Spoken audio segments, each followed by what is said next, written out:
Hello friends, welcome to our channel. இன்றைக்கி வீடியோவில் என்ன பார்க்க போகிறோம் அப்படின்னா, கோல்டோட ரேட்டு பார்த்திங்க அப்படின்னா நாளுக்கு நாள் ஏறிக்கிட்டே இருக்குது. அப்படி இருக்க பட்சத்தில் நமக்கான தேவைக்காக கண்டிப்பாக நம்ம வந்து கோல்டை வந்து சேவ் பண்ணிக்கிட்டு தான் இருப்போம். நான் ஒரு கடந்த 10 வருஷத்தில் ஒரு 50 பவுன் வரைக்கும் சேமிக்கிறதுக்கு என்ன மாதிரியான டிப்ஸ் அண்ட் ட்ரிக்ஸை வந்து ஃபாலோ பண்ணேன் அப்படிங்கிற என்னுடைய ஓன் எக்ஸ்பீரியன்ஸை உங்களோட ஷேர் பண்ணிக்கலான்னு இருக்கேன். வீடியோக்கு போகிறதுக்கு முன்னாடி நம்ம சேனலை பார்த்து சப்போர்ட் பண்ணிட்டு இருக்கிற உங்களை துணை பேருக்கும் என்னுடைய மனமார்ந்த நன்றிகளை தெரிவித்துக்கிறேன். தொடர்ந்து வீடியோஸ் பாருங்கள், பிடிச்சிருக்குது அப்படின்னா சப்ஸ்கிரைப் பண்ணி சப்போர்ட் பண்ணுங்கள் அப்படின்னு கேட்டுக்கிறேன். வாங்க வீடியோக்குள்ளே போவோம். நான் பார்த்தீங்கன்னா கடந்த 10 வருஷத்தில் நான் ஒரு 50 பவுன் வரைக்கும் சேமிச்சிருக்கேன். நான் எப்படி சேமிச்சிருக்கேன் அப்படிங்கிறத ஒன் பை ஒன்னாக உங்களோட நான் ஷேர் பண்ணிக்கிறேன். நான் வந்து பார்த்தீங்க அப்படின்னா ஃபஸ்ட்டு 10 வருஷத்துக்குள்ளே எவ்வளோ சேமிக்கணும் அப்படின்னு நம்ம ஃபஸ்ட்டு வந்து என்ன பண்ணேன்னா டார்கெட் வந்து ஃபிக்ஸ் பண்ணேன். அந்த டார்கெட் தான் பார்த்தீங்கன்னா 50 பவுனு. இப்போ ஒரு 10 வருஷத்தில் நான் 50 பவுன் வாங்கணும் அப்படின்னு பிளான் பண்ணும் பொழுது நான் அடுத்ததாக பார்த்தது என்னென்னா ஒரு வருஷத்தில் நம்மளுக்கு எத்தனை பவுன் சேமிக்க முடியும் அப்படின்னு கால்குலேட் பண்ணேன்.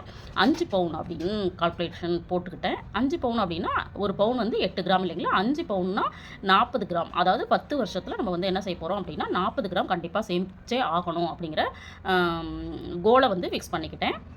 அதுக்கப்புறம் பார்த்திங்கன்னா ஒரு வருஷத்துக்கு நம்மளுக்கு வந்து 40 கிராம் அப்படின்னா அப்ராக்சிமேட்டாக ஒரு மாதத்தில் 4 கிராம் கண்டிப்பாக வாங்கிடணும். 4 கிராம் அப்படிங்கிறது அரை பவுனு. ஒரு மாதத்தில் அரை பவுன் இன்றைக்கி நினச்சோம் அப்படின்னா வாங்க முடியுமா அப்படின்னா பெரிய பெரிய கேள்விக்குறி தான். பட் கடந்த 10 வருஷத்தில் பார்த்திங்கன்னா கோல்டோட ரேட்டு கொஞ்சம் ரீசனபிளான ரேட்டாக தான் இருந்துச்சு. அதனால் என்னால் சேமிக்க முடிஞ்சிச்சு. அடுத்த 5 வருஷத்துக்கு பார்த்திங்க அப்படின்னா அடுத்து நான் எப்படி பிளான் பண்ணியிருக்கிறேன், எத்தனை பவுன் பிளான் பண்ணியிருக்கேன், எவ்வளோ சேமிக்க போகிறேன் அப்படிங்கிறதெல்லாம் அடுத்தடுத்த வீடியோவில் ஷேர் பண்ணுறேன். இது ஆல்ரெடி நான் நடந்து முடிஞ்சதை உங்களோட ஷேர் பண்ணுறேன். 4 கிராம் வாங்குறது அப்படிங்கிறத டார்கெட்டாக ஃபிக்ஸ் பண்ணேன். ஆனால் என்னால் எவ்வளோ வாங்க முடிஞ்சது, எப்படி சேமிக்க முடிஞ்சது அப்படிங்கிறத பார்க்கலாம். இப்போ நான் கோல்டோட ரேட்டு பார்த்தீங்க அப்படின்னா 1 கிராம் 8075 ரூபாய். அதாவது இன்னொரு டேட்டு பார்த்தீங்க அப்படின்னா 25/2 அன்னைக்கு பார்த்தீங்க அப்படின்னா இதோட ரேட்டு. இது பார்த்தீங்கன்னா இப்போ ரீசெண்டாக நம்மளுக்கு வந்து இன்க்ரீஸ் ஆகிட்டே தான் இருக்குது. இந்த ரேட்டுக்கு வந்து 1 கிராம் வாங்குறதே நம்மளுக்கு வந்து ரொம்ப கஷ்டமாக இருக்குது. ஆனால் அப்போ இருந்த காலகட்டத்தில் என்னால் வாங்க முடிஞ்சதுக்கு முக்கியமான காரணம் நிறைய டிப்ஸை வந்து நான் ஃபாலோ பண்ணேன். அது என்னென்ன அப்படிங்கிறத ஒன் பை ஒன்னாக பார்க்கலாம். ஃபஸ்ட்டு வந்து பார்த்தீங்க அப்படின்னா நான் பண்ணது மணி சேவிங் சேலஞ்சு தான். மணி சேவிங் சேலஞ்சு அப்படிங்கிறது பார்த்திங்க அப்படின்னா எங்கள் வீட்டில் பார்த்திங்கன்னா இந்த மாதிரி சில்லறை காசுகளாக இருந்தாலும் சரி, நோட்டு காசுகளாக இருந்தாலும் ஒரு சேவிங் அப்படிங்கிறத நம்ம வந்து தொடர்ந்து பண்ணணும் அப்படிங்கிறதுக்காக பார்த்திங்கன்னா இந்த உண்டியல் வந்து ஒரு இப்போ ரீசெண்டாக தான் இந்த மாதிரி சில்வரில் வந்து நான் வந்து ஒரு உண்டியல் வாங்கினேன். அதுக்கு முன்னாடி பார்த்திங்க அப்படின்னா மண் உண்டியல் இருக்கும் இல்லைங்களா, அந்த மாதிரி தான் வச்சு நான் வந்து சேமிச்சிட்டு இருந்தேன். அதுக்கப்புறம் அப்பப்போ வந்து பர்ஸில் போட்டு வைக்கிறது, சேவிங் அந்த மாதிரி நான் போட்டு வச்சுக்கிட்டு இருந்தேன். இது பார்த்திங்கன்னா ஒவ்வொரு மாதமும் உங்களுக்கு வந்து நான் வந்து மணி சேவிங் சேலஞ்ச் பண்ணிவிட்டு எவ்வளோ சேமிச்சிருக்கேன் அப்படிங்கிறத நான் ஷேர் பண்ணிட்டு வந்துட்டுருக்கேன். இதில் கிடைக்கிற அமௌண்ட்டை கண்டிப்பாக ஒரு 100 மில்லிகிராம்லேருந்து எவ்வளோ அமௌண்ட் இருக்கோ அதுக்கு தகுந்த மாதிரி நான் வாங்கிட்டுருக்கேன். இதை தொடர்ந்து பண்ணிகிட்ருக்கேன். ஆல்ரெடி நான் பண்ண விஷயம் தான். இதில் வந்து ஒரு குறிப்பிட்ட அளவு தங்கம் தொடர்ந்து நான் சேமிச்சிட்டே இருக்கேன். நீங்களுமே இதை வந்து நீங்கள் ட்ரை பண்ணலாம். அடுத்தது பார்த்திங்கன்னா நகை சீட்டு அப்படிங்கிறது பார்த்திங்கன்னா நான் ஃபஸ்ட்டு போடும் பொழுது நகை சீட்டு வந்து பார்த்திங்க அப்படின்னா 500க்கு போட்டேன் அப்படின்னு நினைக்கிறேன். கரெக்டாக எனக்கு ஞாபகம் இல்லை. அது வந்து 11 மாதங்கள் கண்டிப்பாக ஒரு நகை சீட்டை நம்ம போட்டுட்டோம் அப்படின்னா மாதம் நம்ம என்ன பண்ணிவிடுவோம் அப்படின்னா நகை சீட்டுக்கு வந்து பணத்தை கட்டணும் அப்படின்னு சொல்லிட்டு எய்ம் பண்ணி அதுக்கு வந்து பணத்தை ஒதுக்கீடு பண்ணிடுவோம். அப்போ வருடம் பார்த்திங்கன்னா நம்மளுக்கு வந்து வீட்டுக்கு நகை வந்துக்கிட்டே இருக்கும். இப்போ இந்த வருஷத்தில் பார்த்திங்க அப்படின்னா ரீசெண்டாக நான் பார்த்திங்கன்னா உங்களுக்கு நிறைய முறை நான் காமிச்சிருக்கேன். ஜிஆர்டிலாம் பார்த்திங்கன்னா இந்த மாதிரி நகை சீட்டு வந்து ஆல்ரெடி 2 சீட்டு வந்து போட்டிருந்தேன். இப்போ புதுசாக ஒரு நகை சீட்டும் ஸ்டார்ட் பண்ணியிருக்கிறேன். எவ்வளோக்கு ஸ்டார்ட் பண்ணியிருக்கேன் அப்படிங்கிறதையும் இந்த அமௌண்ட்டை வந்து எதுலேருந்து நான் ஒதுக்கீடு பண்ணியிருக்கேன் அப்படிங்கிறதையுமே நான் கண்டிப்பாக ஷேர் பண்ணுறேன். கண்டிப்பாக இந்த மாதிரி நகை சீட்டு வந்து நான் இப்படி பிரித்து போட்டிருக்கேன் அப்படிங்கிறதுக்கு நிறைய காரணங்கள் இருக்குது. அதெல்லாம் உங்களுக்கு தெரிஞ்சுக்கணும்னு நினச்சிங்கன்னா கமெண்ட்டில் சொல்லுங்கள். நான் தனியாக ஒரு வீடியோ உங்களுக்கு ஷேர் பண்ணுறேன். இந்த மாதிரி நகை சீட்டு கண்டிப்பாக ஒவ்வொரு போடுற மாதிரி பிளான் பண்ணிக்கோங்க. அடுத்தது பார்த்தீங்க அப்படின்னா மந்த்லி 100 மில்லிகிராம்லேருந்து என்னால் முடிஞ்ச கோல்டு காயினை வந்து நான் பர்ச்சேஸ் பண்ணிகிட்ருக்கேன். இந்த மாதிரி தான் வந்து நான் பர்ச்சேஸ் பண்ணிகிட்ருக்கேன். பார்க்குற வியூவர்ஸ் நீங்கள் கேட்கலாம், இந்த கோல்டு காயின்லாம் வாங்கணுன்னா நம்மளுக்கு வந்து கூடுதலான தொகை தேவைப்படுமே அப்படின்னு சொல்லிட்டு. பட் வந்து வாங்கவே முடியல அப்படிங்கிறவங்களுக்கு கூட வாங்குறதுக்கான ஆப்ஷன் பார்த்திங்கன்னா இந்த 100 மில்லிகிராம்லேருந்து நம்மளுக்கு கோல்டு கிடைக்கிது. இது பார்த்திங்கன்னா இப்போ ரேட்டுக்கு உங்கள் கையில் ஒரு 1000 ரூபாய் இருக்குது அப்படின்னா அது செலவாகாமல் இருக்கணும்னா கண்டிப்பாக இந்த மாதிரி ஒரு கோல்டு காயினை வாங்கி வச்சுருங்க. இந்த 1000 ரூபாய்க்கு வாங்கினது கண்டிப்பாக ஒரு 5 வருஷம் கழிச்சு 5000 ரூபாய்க்கு போகிறதுக்கான ஆப்ஷன்ஸ் வந்து நிறையவே இருக்குது. அதனால் முடிஞ்ச வரைக்கும் இந்த மாதிரி வாங்குறதுக்கு முயற்சி பண்ணலாம். இது மாதிரி நான் கோல்டு காயின் வந்து என்ன பண்ணுவேன் அப்படின்னா மாதம் வாங்குற மாதிரி பிளான் பண்ணிப்பேன்.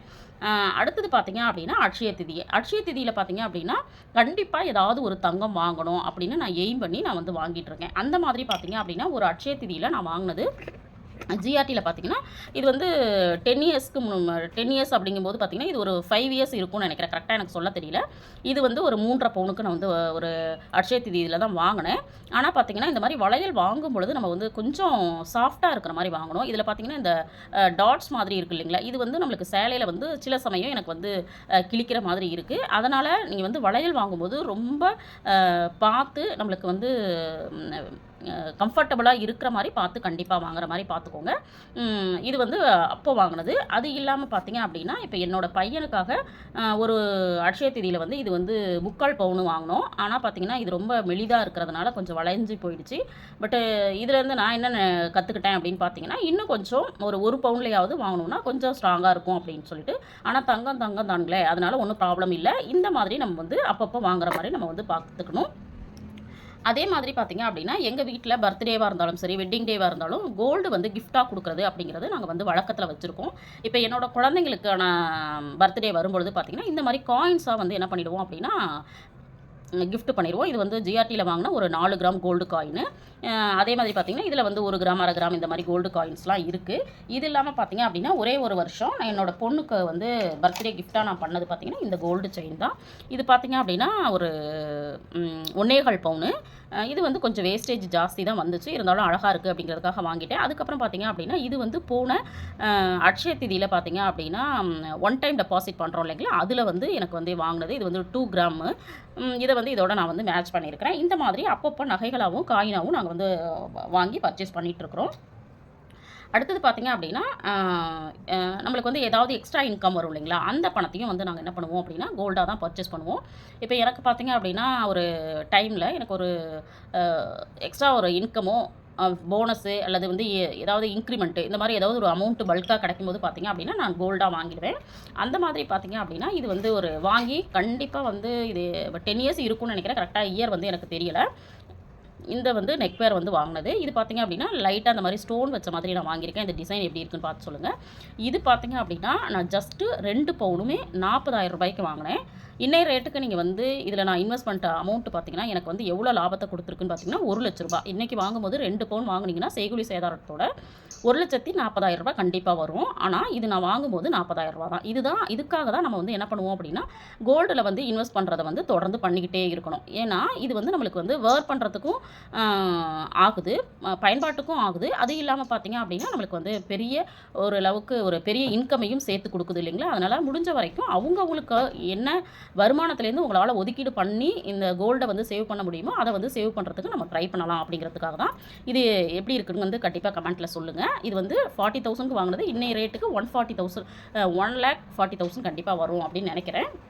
இந்த மாதிரி நம்மளுக்கு ஏதாவது இன்க்ரிமெண்ட்டோ ஏதாவது போனஸோ கிடைக்கும் போது இந்த மாதிரி நம்ம வந்து வாங்கி வச்சுக்கலாம். அடுத்தது பார்த்திங்கன்னா ஃபெஸ்டிவல் சேவிங்.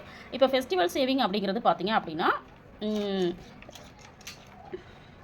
இப்போ இது பார்த்திங்க அப்படின்னா ஒரு நியூ இயரில் வாங்கினது. இது வந்து 3.25 பவுண்டு. இந்த டாலர் பார்த்திங்க அப்படின்னா ரொம்ப பிடிச்சிருந்து வந்து வாங்கினேன். இது வந்து ரெகுலர் வேர் கிடையாது. எப்போவாவது வந்து ஃபங்க்ஷன் வேருக்கு தான் நான் வந்து யூஸ் பண்ணிகிட்ருக்கேன். இந்த மாதிரி நம்ம வந்து ஒரு டார்கெட் வந்து நியூ இயரில் வாங்கணும், தீபாவளியில் வந்து கோல்டு வாங்கணும், இந்த மாதிரி நம்ம வாங்கும்பொழுது கண்டிப்பாக நம்ம வீட்டுக்கு தங்கம் வந்து வந்துகிட்டே இருக்கும். இந்த மாதிரி நாங்கள் வந்து ஒவ்வொரு ஃபெஸ்டிவலுக்கும் ஏதோ வாங்குற மாதிரி நாங்கள் பிளான் பண்ணிக்குவோம். அடுத்தது பார்த்திங்க அப்படின்னா உண்டியல் சேவிங். இந்த உண்டியல் சேவிங் அப்படிங்கிறது வந்து சில்லறை சேமிப்பு அப்படிங்கிறது நிறைய முறை நான் வந்து உங்களுக்கு காமிச்சிருக்கேன். இது பார்த்திங்கன்னா 1 ரூபி காயின்ஸு. இது பார்த்திங்க அப்படின்னா 2 ருபீஸ் காயின்ஸு. இதெல்லாமே சேர்த்துருக்கேன். இதெல்லாம் சேர்த்து என்ன பண்ணுவேன் அப்படின்னா இந்த மாதிரி கோல்டு காயினாக வந்து நான் மாற்றிடுவேன். இதுதான் என்னுடைய சேவிங்ஸு. அதே மாதிரி பார்த்தீங்கன்னா இது வந்து 10 ரூபி. இந்த மாதிரி நான் தனித்தனியாக பாக்ஸ் போட்டு சேவ் பண்ணியிருக்கேன். இந்த காயின்ஸை வந்து அப்படியே என்ன பண்ணிடுவேன்னா இந்த கோல்டு காயினை நான் மாற்றிடுவேன். இந்த மாதிரி கூட நீங்கள் பண்ணலாம். அடுத்தது பார்த்தீங்க அப்படின்னா கோல்டு லோன் அப்படிங்கிறது இப்போ இருக்கிற காலகட்டத்தில் பண்ண முடியுமான்னு தெரியல. பட் அப்போ வந்து பார்த்திங்கன்னா என்னுடைய டார்கெட்டை வந்து என்னால் அச்சீவ் பண்ண முடியலை அப்படிங்கிறப்ப நான் என்ன பண்ணிடுவேன்னா கோல்டை வந்து ஜுவல் லோன் எடுத்து அதில் கிடைக்கிற அமௌண்ட்டை வச்சு நான் அப்பப்போ கொஞ்சம் சேவ் பண்ணேன். ஆனால் அது பார்த்திங்க அப்படின்னா இப்போ நம்மளுக்கு பெரிய லாபத்தை கொடுத்துருக்கு. இதுலேயும் வந்து என்னால் டார்கெட் அச்சீவ் பண்ணுறதுக்கான பெரிய ஆப்ஷன் வந்து எனக்கு வந்து ரொம்ப கை கொடுத்தது பார்த்திங்கன்னா இந்த கோல்டு லோனு தான். லாஸ்ட்டாக பார்த்தீங்க அப்படின்னா இந்த பேப்பர் கோல்டு. இந்த பேப்பர் கோல்டு அப்படிங்கிறது பார்த்தீங்க அப்படின்னா நம்மளுக்கு வந்து ஆர்பிஐலேருந்து முன்னாடி வரைக்கும், அதாவது இந்த 2025 வரைக்கும் கிடச்சிட்டு இருந்துச்சு. அதில் பார்த்தீங்க அப்படின்னா அக்கேஷனலாக நான் வந்து இதில் வந்து பார்த்தீங்கன்னா 24 கேரட் மட்டும் தான் கிடைக்கும், அவைலபிளாக இருக்கும். நான் வந்து 2023 செப்டம்பரில் வந்து வாங்கினேன். அன்னைக்கு பார்த்தீங்க அப்படின்னா கோல்டோட ரேட் வந்து 24 கேரட்டில் நம்மளுக்கு வந்து அமௌண்ட் எவ்வளோ கிடச்சதுன்னு பார்த்தீங்கன்னா 5923 ரூபா. அதாவது 1 கிராம். 1 கிராம் அப்படிங்கிறது பார்த்தீங்கன்னா அன்னைய ரேட்டுக்கு 6000 அப்படின்னு வச்சுக்கிட்டிங்கன்னா, இன்னைய ரேட்டுக்கு பார்த்தீங்க அப்படின்னா கிட்டத்தட்ட 8800 ரூபா. அப்போ 9000 கூட நம்ம வச்சுக்கலாம். 9000 வச்சுக்கிட்டோம்னா நான் வந்து ஒரு 3 கிராம் வந்து வாங்கினேன். 2023 செப்டம்பரில் தான் வாங்கியிருக்கேன். இப்போ பார்த்தீங்க அப்படின்னா ஒரு 1 இயர் தான், கரெக்டாக 1 இயர் 1.25 வருஷத்தில் இதில் பார்த்தீங்கன்னா இந்த 3 கிராம்லேயே எனக்கு ஒரு 10,000 ருபீஸ் வந்து சேவ் ஆகிருக்கு. இந்த மாதிரி வந்து நம்மளுக்கு வந்து இன்க்ரீஸ் ஆகிருக்கு. இதில் கூடுதலாக பெனிஃபிட்டும் நம்மளுக்கு வந்து கொடுக்குறாங்க. ஆனால் கோல்டு பாண்டை பற்றி நம்ம வந்து யோசிக்கலாம். பட் வந்து இது வந்து இப்போ வந்து ஆர்பிஐ வந்து வெளியிடுறதில்ல, அதனால் அந்த ஆப்ஷன் வந்து கிடையாது. ஆனால் டிமேட் அக்கௌண்ட்டில் வந்து இந்த சாவரின் கோல்டு பாண்டு வாங்குறதுக்கான ஆப்ஷன்ஸ் ஷேர் மார்க்கெட்டில் வாங்கலாம் அப்படின்னு சொல்கிறாங்க. அதை பற்றி எனக்கு இன்னும் முழுமையாக தெரியல. தெரிஞ்சதுன்னா கண்டிப்பாக அதை பற்றி நான் ஷேர் பண்ணுறேன். இப்போ வந்து இந்த கோல்டு பேப்பர் கோல்டு கிடைக்கல அப்படிங்கிற பட்சத்தில் நான் என்ன பண்ணிட்டு இருக்கேன் அப்படின்னா டிஜி கோல்டு வந்து சேவ் பண்ணிட்டு இருக்கேன். இது எங்கே நம்மளுக்கு கிடைக்குது அப்படின்னு பார்த்தீங்கன்னா டிஜி கோல்டு வந்து நான் தங்கமயிலில் நான் பண்ணிட்டு இருக்கேன். இதை பற்றியுமே ஆல்ரெடி நான் வந்து நிறைய பெனிஃபிட்ஸ் இருக்குது. இதை பற்றி நிறைய தடவை நான் வீடியோஸ் வந்து போட்டிருக்கேன். கண்டிப்பாக வந்து பார்த்திங்க அப்படின்னா இந்த மாதிரியான விஷயங்கள்லாம் பண்ணி தான் நான் பார்த்தீங்கன்னா கிட்டத்தட்ட 50 பவுனுக்கு மேலே நான் சேவ் பண்ணிட்டேன். இப்போ 50 பவுன் நம்ம கையில் இருக்குது அப்படின்னா அதனோட வேல்யூ வந்து என்னவா மாறி இருக்கும் அப்படிங்கிறது பார்க்குற வியூஸும் கண்டிப்பாக உங்களுக்கு எல்லாருக்குமே தெரிஞ்சிருக்கும். அதனால் வந்து நம்ம வந்து இந்த அளவுக்கு ரொம்ப ஜாஸ்தியாக சேமிக்கணும் அப்படின்லாம் கிடையாது. உங்களுடைய வருமானம் என்ன இருக்கோ அதுக்குள்ளே உங்களுக்கு எவ்வளோ வந்து அதில் இன்வெஸ்ட்மெண்ட் பண்ண முடியுமோ அதிலேருந்து ஒரு 10% மட்டும் நம்ம வந்து ஜுவல்லுக்காக, அதாவது ஜுவல்லுக்காகன்னு சொல்கிறது பார்த்திங்கன்னா கோல்டுக்காக செலவு பண்ணலாம். அது வந்து கண்டிப்பாக ஃப்யூச்சரில் ஒரு நல்ல லாபத்தையும் கொடுக்கும். நம்ம வந்து அதை போட்டுக்கிறதுக்கும் வந்து உபயோகமாக இருக்கும். அதனால் முடிஞ்ச வரைக்கும் உங்களால் எவ்வளோ சேவ் பண்ண முடியும்னு நினைக்கிறீங்களோ அந்த மாதிரி கோல்டை சேவ் பண்ணுங்கள் அப்படின்னு கேட்டுக்கிறேன். இப்படி தான் நான் வந்து பார்த்திங்க அப்படின்னா 50 பவுன் சேவ் பண்ணேன். அடுத்த அதாவது 25லேருந்து 30க்குள்ளே ஒரு டார்கெட் வந்து ஃபிக்ஸ் பண்ணியிருக்கிறேன். அந்த டார்கெட் என்ன, அதுக்கு என்ன டிப்ஸை வந்து நான் ஃபாலோ பண்ண போகிறேன் அப்படிங்கிறதெல்லாம் கண்டிப்பாக அடுத்தடுத்த வீடியோவில் உங்களோட ஷேர் பண்ணிக்கிறேன். இதெல்லாம் பார்க்கணுன்னா நம்ம சேனலை சப்ஸ்கிரைப் பண்ணி சப்போர்ட் பண்ணுங்கள். இந்த வீடியோ உங்களுக்கு யூஸ்ஃபுல்லாக இருந்திருக்கும் அப்படின்னு நினைக்கிறேன். தேங்க்ஸ் ஃபார் வாட்சிங்.